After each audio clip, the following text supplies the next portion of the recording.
All right, peace, y'all. We're back. Before I got too far, I figured I would go ahead and go grab the camera and take another clip for you. It's now the next day. It's the 12th. We are going ahead with our plan where we filled the rest of it in the gap in there. We used the tongue depressors on the bottom. We could have used cardboard here too and saved ourselves a lot of tongue depressors. So like I said, it was nice that they would, when they seal up, they would have that nice natural arch, but we were able to do the same thing by putting cuts in it, in the cardboard, and kind of rounding it off, glued it in. This piece here is now glued in. We went ahead and after we got everything in place, we sealed all the wood up. We will go ahead and put masking tape over top, just so anything that seeps in, and it will. You'll get a little seepage, and I'll show you when I flip it over. Just so it doesn't run off and get all over, right? So we'll see. We'll finish taping this stuff off here after we get this other piece glued in. Then we'll flip it over, and I'll show you how to trim the over glue, the spooge that squeezes out into the area where we're going to be laying the wet material.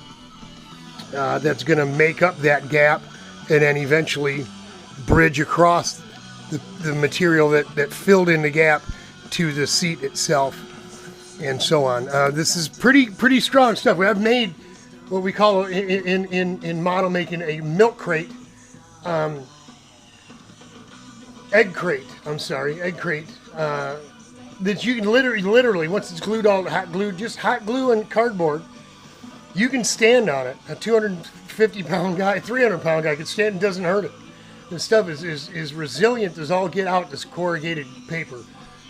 Especially once you get it in that milk crate form and you just brush polyester resin on it, you park a car on top of it. This here, I just glued it in. You can see I'm moving it all around, right? It's just one piece of cardboard can literally hold this whole thing up and together. So we'll get the other one in. We'll probably just put glue across a couple of 2-3 cross pieces in, just to keep it from doing a bunch of this here. Just so when it's sitting upside down and we're working on it, laying the glass, we can actually brush resin and stuff, and it's going to be, this thing is still pretty light. It'll want to move, and this will help it stay put, so to speak. So just thought I'd show you this here, then we'll bring you back and show you the taped up finished version. We'll flip it over, and then we'll show you removing that little spooge that has to come out of that little area right at the edge of the original seat. I'll show you real quick. Right at the edge of the original seat. Let me see if I can find a spot. There's some right there.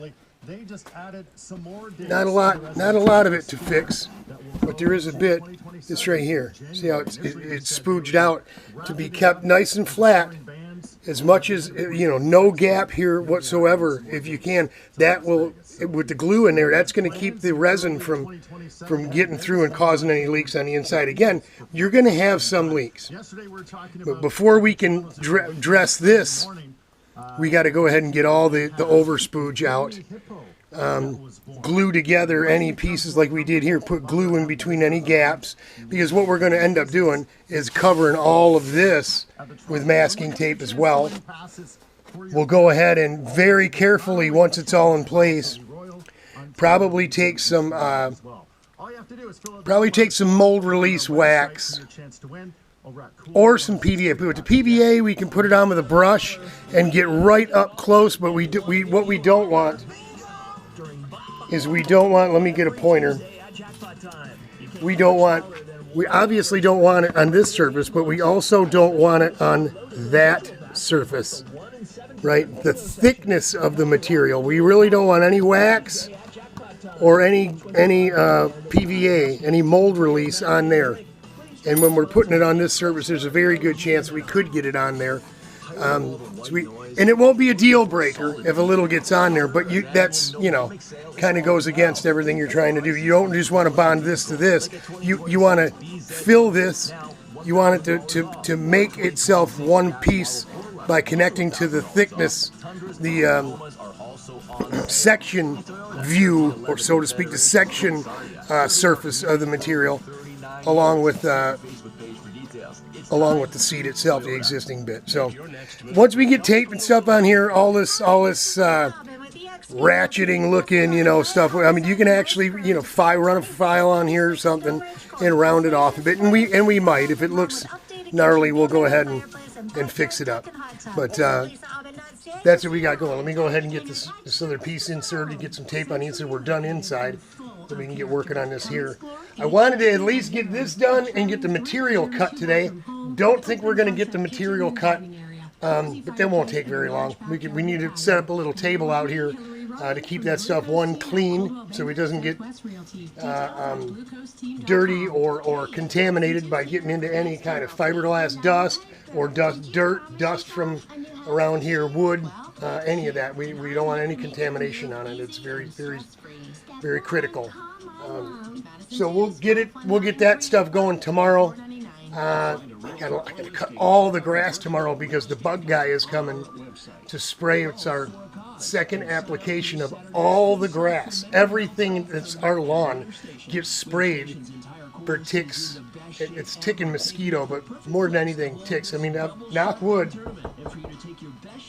I haven't got a tick this year. I've had one. I think a couple of them. One certainly the very first year we were here. Nothing this year, and they were supposed to be really, really bad. So, and right, you get bit by the tick and you're allergic to red meat. That would be no good for a guy like me who likes his cow. So let me get back to work. We'll bring you back in a little bit. Godspeed. Hang in there.